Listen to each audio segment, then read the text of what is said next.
नमस्कार दोस्तों। स्वागत है आप सभी का मार्केट का मिजाज के आज के एपिसोड में। तो चलिए कल के लिए कर लेते हैं मार्केट का विश्लेषण। लेकिन मार्केट के विश्लेषण से पहले यदि आप मेरे चैनल को पहली बार विजिट कर रहे हैं तो सब्सक्राइब कर लीजिए और बेल आइकन को हिट कर दीजिए ताकि वीडियो अपलोड होते ही आपको नोटिफिकेशंस मिल जाए और आप मेरे किसी भी वीडियो को मिस ना कर पाएँ। तो चलिए विश्लेषण के लिए चलते हैं सीधे अपने डेटा एनालिसिस शीट पे। तो ये आ गए हम अपनी डेटा एनालिसिस शीट पे और यहाँ पे सबसे पहले देखते हैं कि आज क्या एक्टिविटीज़ एफआईआईज की तरफ से हुई है और फिर हम लोग आगे देखेंगे कि बाकी मार्केट पार्टिसिपेंट्स ने आज क्या करा है और फिर हम लोग ये समझने की कोशिश करेंगे कि कल क्या होने की पॉसिबिलिटी मार्केट में बन रही है। तो 17 जुलाई आज के दिन एफआईआईज ने यहाँ पे थोड़ा सा लॉन्ग बिल्डअप करा है। ये कोई बड़ी लॉन्ग पोजीशंस यहाँ पे नहीं है एफआईआईज की, और साथ साथ में हल्के से शॉर्ट यहाँ पे भी बिल्डअप करा गया।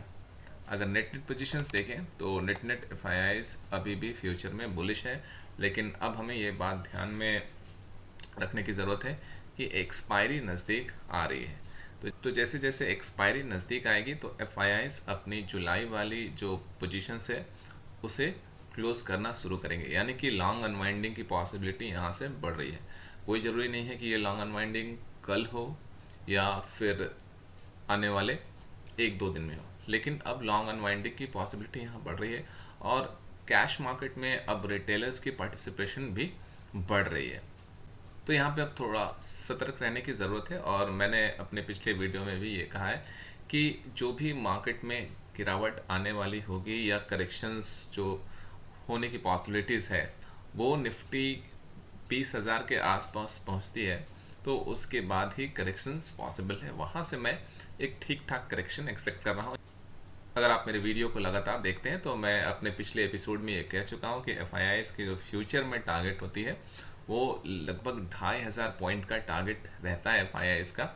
तो 20,000 के आसपास अगर निफ्टी चला जाता है तो 2,500 पॉइंट का जो टारगेट है एफआईआईज का वो पूरा हो जाएगा और वहाँ से वो अपनी फ्यूचर वाली पोजीशंस जो है उसमें प्रॉफिट बुकिंग चालू कर देंगे, या यूँ कहें कि लॉन्ग अनवाइंडिंग शुरू हो जाएगी।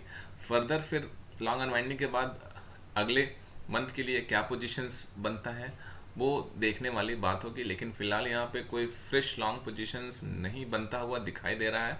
मंथ के फ़िलहाल अब एंड के करीब हम लोग पहुँच रहे हैं, तो हो सकता है कि अगस्त मंथ जो है वो एफआईआईज की सेलिंग के मंथ रहने वाली है। एफआईआईज सेलिंग करेंगे, इसीलिए यहाँ पे अब जो फ्रेश लॉन्ग यहाँ पर एफआईआईज नहीं बना रहे। जितनी भी लॉन्ग पोजीशंस बनानी थी एफआईआईज ने बना लिया है और अगस्त से उनकी साइज सेलिंग की प्लानिंग होगी। तो अगर लॉन्ग अनवाइंडिंग यहाँ होनी शुरू हो जाती है तभी हम ऐसा समझेंगे कि अब एफआईआईज अगस्त में सेलिंग करेंगे।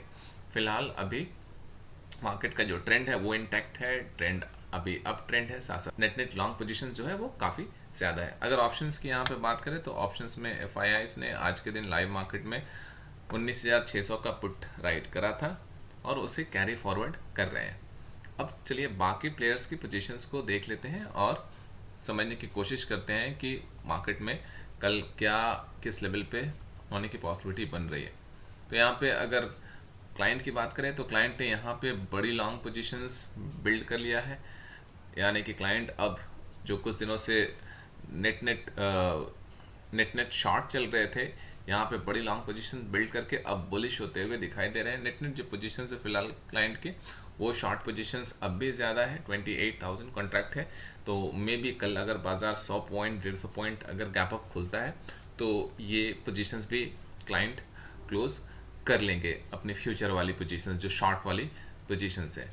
लेकिन यहाँ पे थोड़ी सी सोचने वाली बात है कि यहाँ पे प्रॉप ने एक बड़ी लॉन्ग पोजीशंस आज बिल्ड कर लिया है और नेट प्रॉप जो है वो एक अच्छी खासी शॉर्ट पोजीशंस लेके चल रहे हैं, जो इस बात की तरफ फिलहाल हमें हिंट दे रहा है कि ये जुलाई के जो आने वाला वीक है ये वाली एक्सपायरी तो नहीं, इस एक्सपायरी के बाद जो वीक होगा वो वीक जो है मार्केट में करेक्शंस का वीक होगा या करेक्शन शुरू हो जाएगा, या यूँ कहें कि एफआईआईज अपनी लॉन्ग अनवाइंडिंग शुरू कर देंगे। इसलिए प्रॉप ये शॉर्ट पोजीशंस बनाते हुए दिख रहे हैं।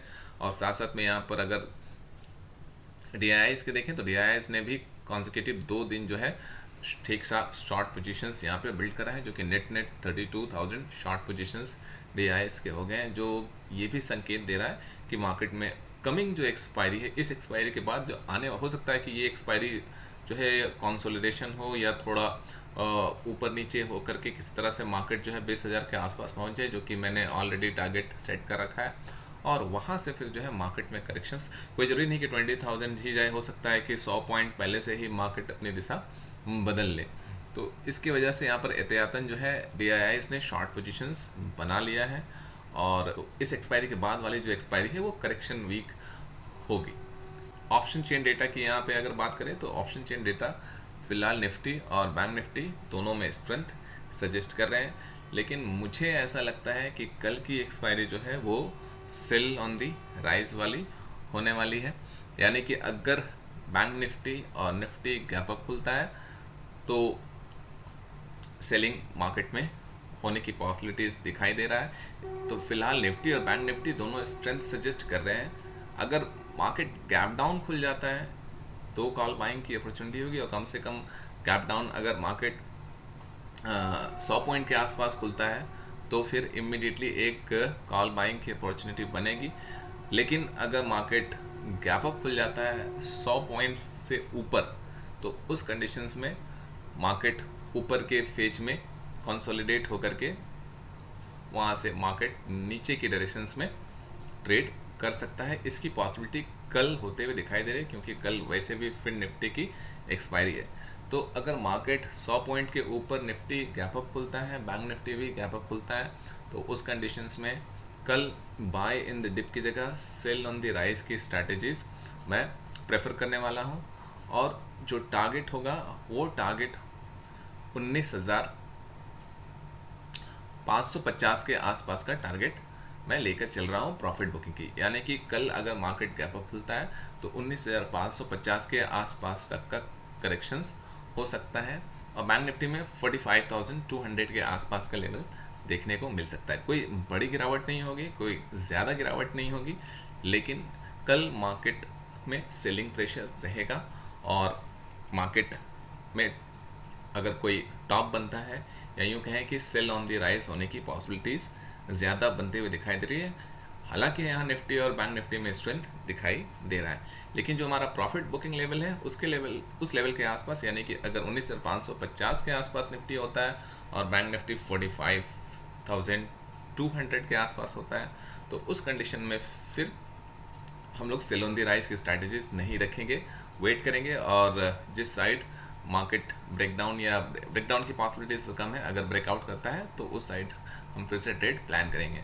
तो अगर मार्केट हमारे प्रॉफिट बुकिंग के लेवल यानी कि 19,550 के आसपास अगर निफ्टी ओपन हो जाता है और बैंक निफ्टी 45,200 के आसपास ओपन हो जाता है, तो उस कंडीशन में हम 10-15 वाली जो स्ट्रैटेजी है उसे फॉलो करेंगे एक्सपायरी में, खास करके क्योंकि कल फिर निफ्टी की एक्सपायरी है, तो 10-15 वाली स्ट्रैटेजीज फॉलो करेंगे अगर मार्केट हमारे प्रॉफिट बुकिंग के लेवल के आसपास ओपन होता है। तो अगर मार्केट गैप अप खुलता है उस कंडीशंस में, गैप अप भी अगर निफ्टी 100+ पॉइंट गैप अप खुलता है, तो उस कंडीशंस में डाउन साइड का ट्रेड लेना बनेगा निफ्टी और बैंक निफ्टी में। और जो प्रॉफिट बुकिंग टारगेट होगा वो निफ्टी के लिए 19,550 का मैक्स डिप लग सकता है, और बैंक निफ्टी का 45,200 का मैक्स डिप लग सकता है। तो बस अब मुझे दीजिए इजाज़त, लेकिन जाने से पहले डिस्क्लेमर दे देता हूँ कि मैंने जो ये लेवल और इन्फॉर्मेशन आप लोगों के साथ शेयर करा, ये मेरे पर्सनल रिसर्च और एनालिसिस के बेसिस पे है, और मैं 110% गलत भी हो सकता हूँ। मार्केट में ट्रेडिंग इन्वेस्टिंग करने से पहले अपनी रिसर्च और एनालिसिस ज़रूर करें, और अपने फाइनेंशियल एक्सपर्ट की सलाह ज़रूर लें। कृपया ऐसे कोई बाइंग या सेलिंग टिप्स ना समझें। तो मिलता हूँ मार्केट के मिजाज के अगले एपिसोड में, तब तक लिए keep trading, keep learning, bye bye.